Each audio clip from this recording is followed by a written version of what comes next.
sobrou até para o ping-pong nessa relação complexa. A rivalidade entre Estados Unidos e China não é de hoje.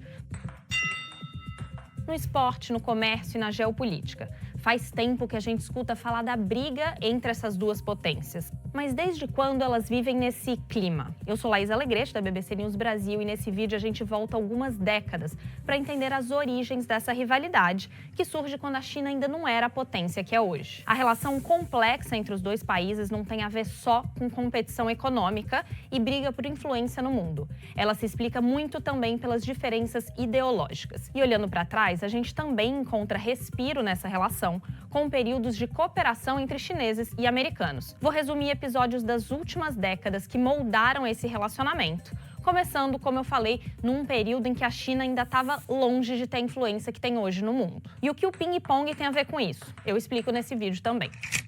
Agora vamos a 1949. Foi quando Mao Tse-tung fundou a República Popular da China depois da vitória comunista na Guerra Civil Chinesa. Naquele momento, os Estados Unidos se recusaram a reconhecer o novo governo comunista em Pequim. Em vez disso, os americanos continuaram a apoiar as forças nacionalistas do general Chiang Kai-shek, que tinham perdido a Guerra Civil e fugido para Taiwan.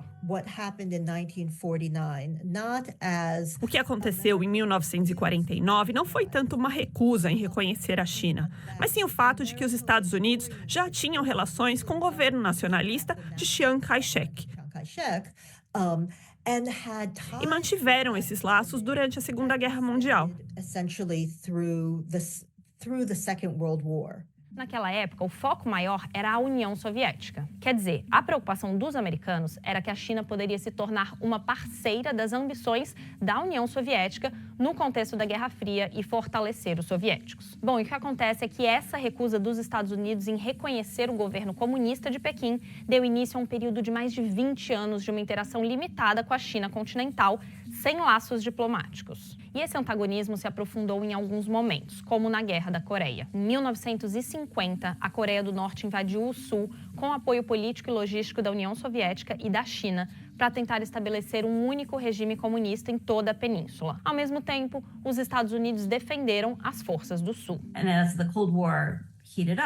A Guerra Fria se intensificou e tornou cada vez mais difícil a relação entre os Estados Unidos e a China.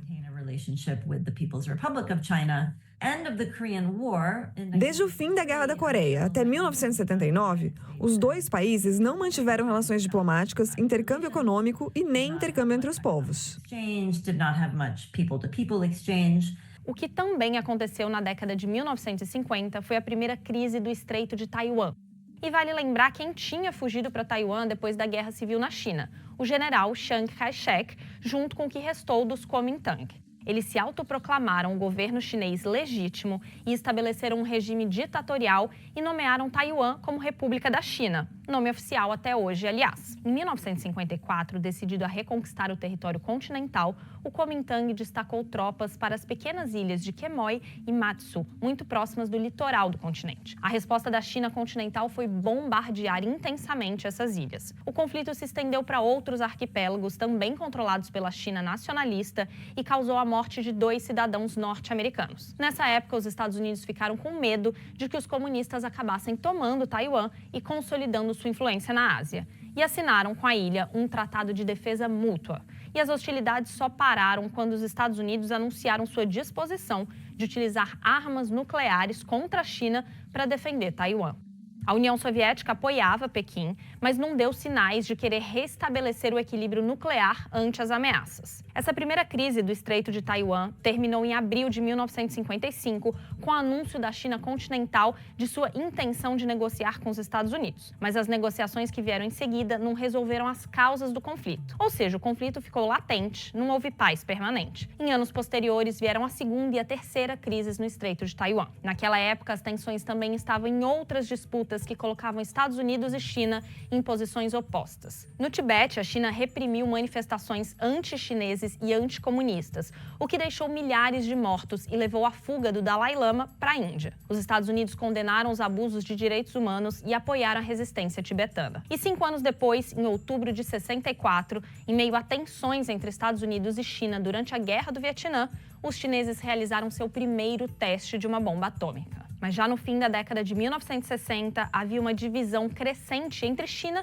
e União Soviética, com diferenças ideológicas e sobre segurança. E teve até confrontos na fronteira em 69. Isso foi uma oportunidade para um realinhamento estratégico nas relações entre Pequim e Washington, uma forma dos Estados Unidos contrabalançarem a influência soviética. E aí que entra o episódio que ficou conhecido como diplomacia do ping-pong.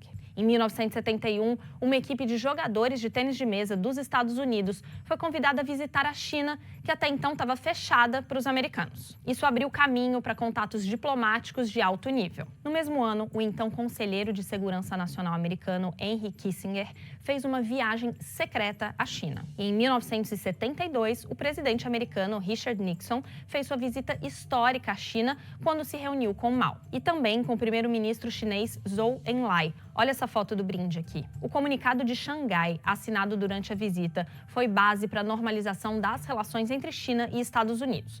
E o reconhecimento diplomático mútuo virou realidade em 1979. Os Estados Unidos, sob o comando de Jimmy Carter, passaram a reconhecer a posição de Pequim de que há um único Estado chinês, o princípio de uma só China. Ao mesmo tempo, os Estados Unidos mantiveram relações não oficiais, comerciais e culturais com Taiwan e uma ambiguidade estratégica em relação à sua defesa. Pouco depois, em 1979, o então líder supremo da China, Deng Xiaoping, que conduzia reformas econômicas no país, viajou aos Estados Unidos em uma visita que simbolizou a nova era nas relações entre os dois países. De 79, quando os dois países restabeleceram suas relações, até 2014, os Estados Unidos adotaram a chamada política de engajamento com a China. Era para ajudar a China a se abrir e a se globalizar. E isso correu muito bem durante vários anos.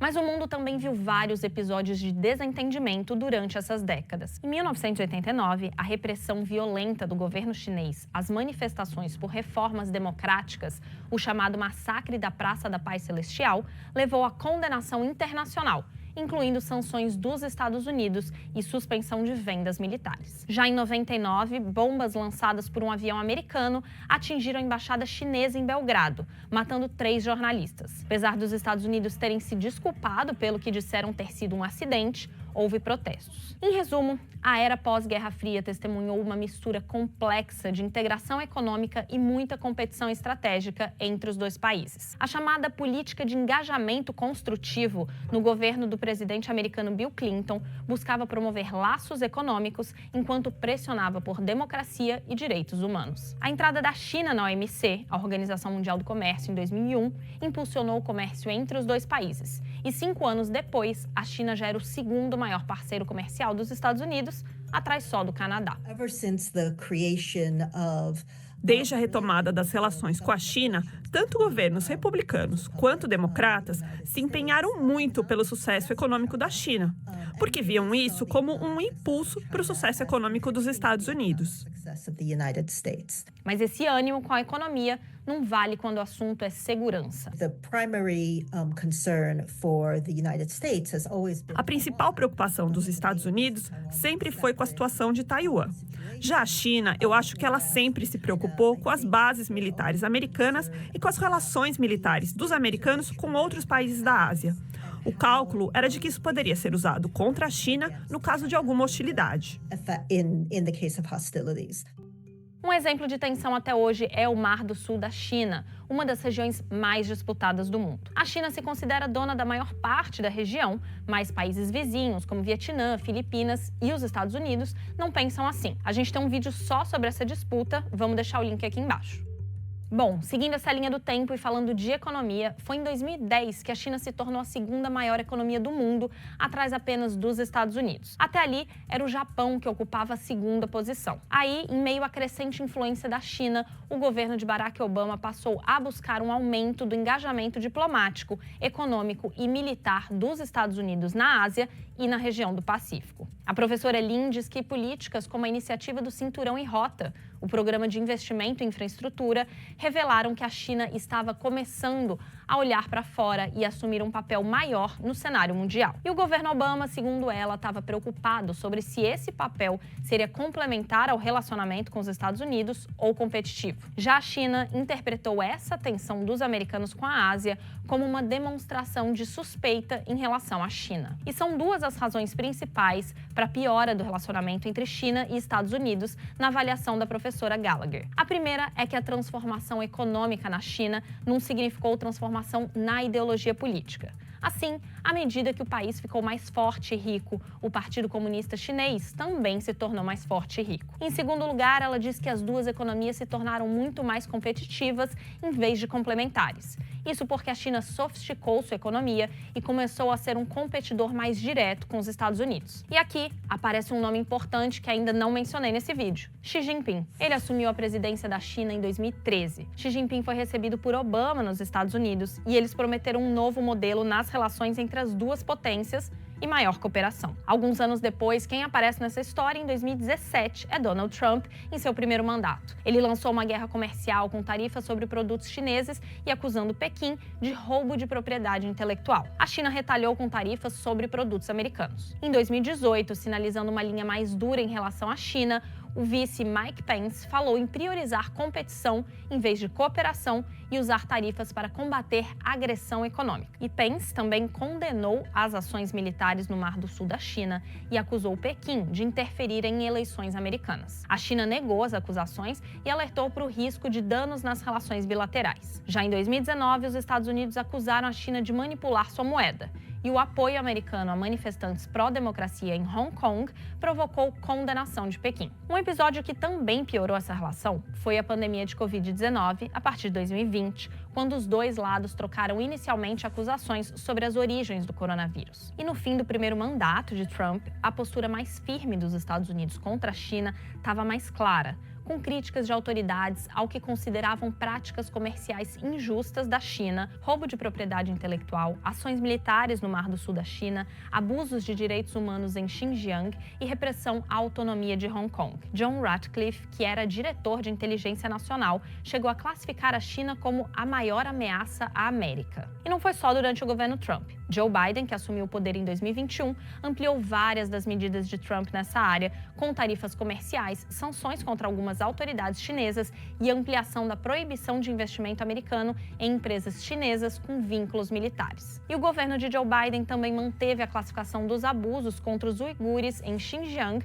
como genocídio, o que Pequim rejeita. Biden também defendeu investir mais em tecnologia e infraestrutura para competir com a China. E a OTAN, a Organização do Tratado do Atlântico Norte, declarou a China um desafio à segurança. No encontro virtual entre Biden e Xi, em 2021, o líder chinês disse que os Estados Unidos estavam brincando com fogo ao apoiar Taiwan, que a China considera uma província rebelde e parte de seu território. Também tem outro nó aqui, a relação da China com a Rússia. Nos anos 2000, China e Rússia fortaleceram gradualmente sua relação, com um alinhamento estratégico. E depois da invasão da Rússia à Ucrânia em 2022, o governo chinês se recusou a condenar o presidente russo, Vladimir Putin, pela guerra e criticou sanções coordenadas pelos Estados Unidos. E o episódio mais recente da disputa entre chineses e americanos, como todo mundo sabe, é a batalha de tarifas de importação. Bom, a gente viu que nos últimos anos, apesar de algumas cooperações pontuais, a trajetória geral da relação entre Estados Unidos e China continua sendo de uma rivalidade crescente. E a professora Lin